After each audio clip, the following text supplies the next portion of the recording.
Hi, I'm Randy Efron from Skylattice Property Capital.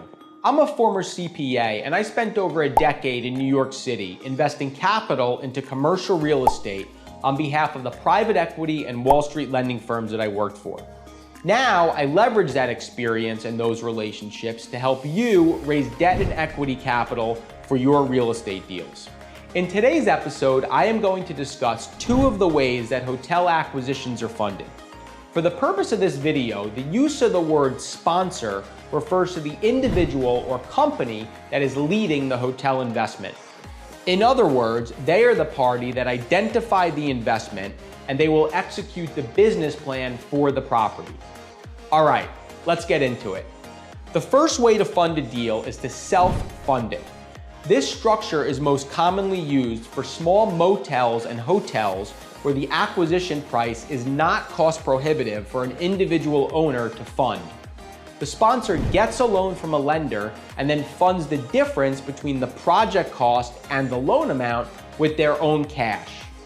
The benefit of this structure is that the sponsor has no investors to answer to.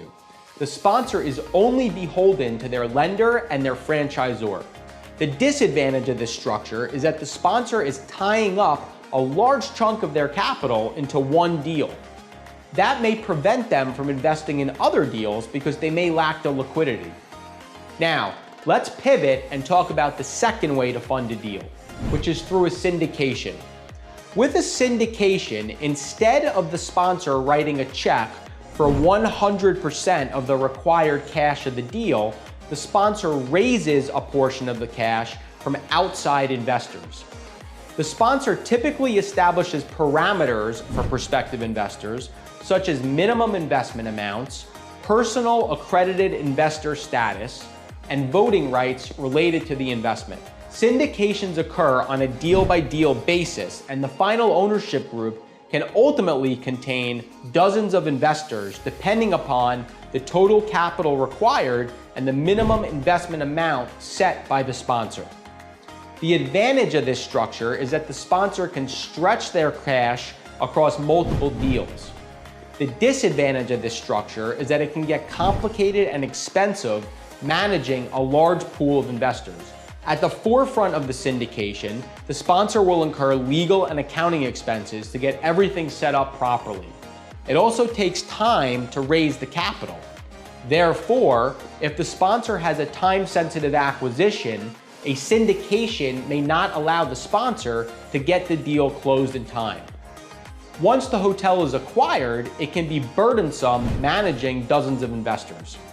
Even though investors are usually passive investors, there is nothing stopping them from emailing and calling the sponsor as many times as they want with questions and concerns.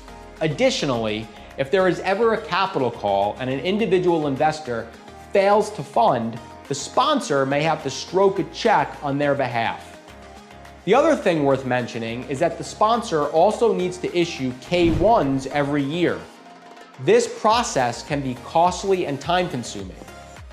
While this video was not intended to cover all of the pros and cons related to self-funding and syndicating deals, it hopefully gave you an overview of how they work. In my next video, I will discuss more ways on how to fund hotel investments.